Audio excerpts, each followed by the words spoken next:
भगवान की लीला के रसिक सज्जनों, क्या आपने विचार किया कि प्रभु राम के राज्याभिषेक की तैयारी अयोध्या में कितने दिनों पहले से हो रही थी।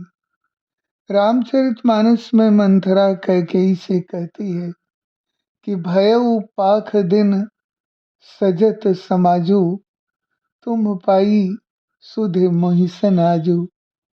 पूरा पखवाड़ा बीत गया और तुमने खबर पाई आज मुझसे।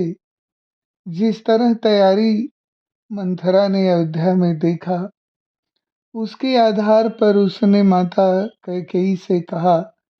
उसका मानना था कि इतनी तैयारी रातों रात संभव नहीं हो सकती, पर वाल्मीकि ने तो यह पूरा अभियान मात्र 24 घंटे में पूरा किया।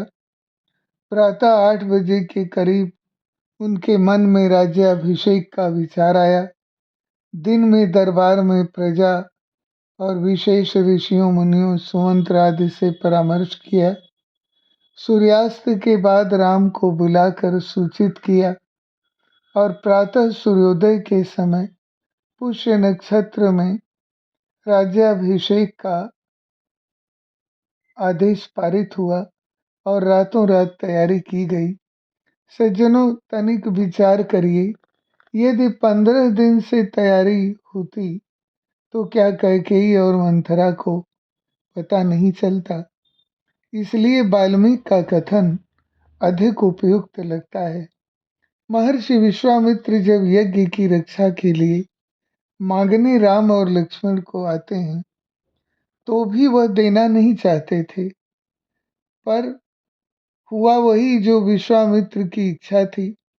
राज्याभिषेक भी महाराज दशरथ राम का करना चाहते थे, पर आखिर उनका वनगमन हो ही गया। विवाह के समय वादा यही था कि कैकेयी का पुत्र राज्य प्राप्त करे। दशरथ को भरत को भी राज्य पद देने में आपत्ति नहीं थी, पर राम का वनगमन दुखद था।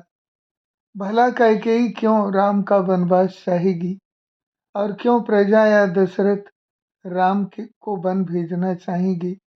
निश्चय ही कोई तीसरी शक्ति इस कार्य में लगी थी। जंगल में जो ऋषि मुनि निवास करते थे, उनको राक्षस प्रताड़ित करते थे या उनको मार डालते थे। निश्चय ही वही लोग अपरोक्ष रूप से राम के वनवास में लगे थे।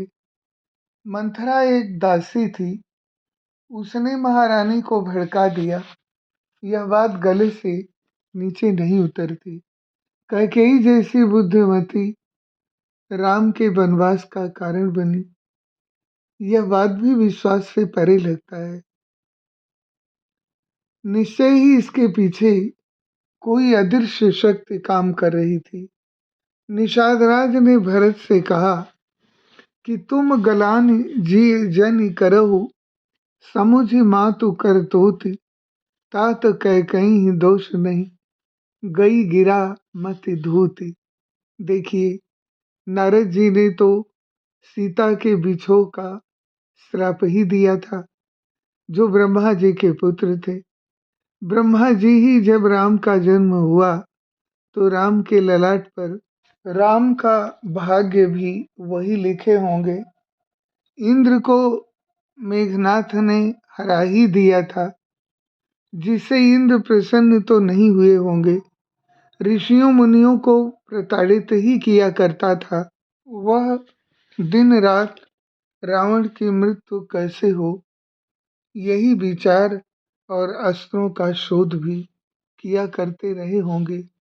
जहाँ इतने लोग राम का वनवास चाहते हों, वहाँ मंथरा और कैकेयी को पूर्ण दोष देना मुझे अधिक प्रासंगिक तो नहीं लगता। जिन ऋषियों मुनियों की राम के वनवास में प्रमुख भूमिका थी, उस पर यदि विचार करें तो यज्ञ की रक्षा में वशिष्ठ जी ने ही दशरथ को मनाया था कि वे राम को विश्वामित्र के साथ भेज दें। राम ने कभी विरोध नहीं किया। जैसे ही उन्हें पता चला, तुरंत तैयार हो गए। वनवास के समय महर्षि वशिष्ठ ने किसी प्रकार का विरोध नहीं किया। पहली रात में राम तमसा नदी के तट पर विश्राम किया। प्रयागराज के पास श्रृंगवेरपुर के घाट पर प्रभु ने केवट से मुलाकात की और वहीं से उन्होंने गंगा को पार किया। गंगा, जमुना और सरस्वती के संगम पर महर्षि भारद्वाज जी का आश्रम था। वहां उनका आशीर्वाद लिया और उन्हीं की सलाह पर चित्रकूट चले गए।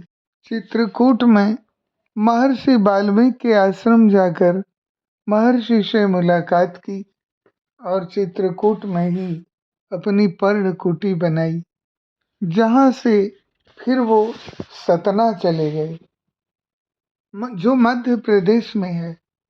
वहां महर्षि अत्रि के आश्रम में माता अनुसुईया से भेंट कर दंडकारण्य में प्रवेश किया।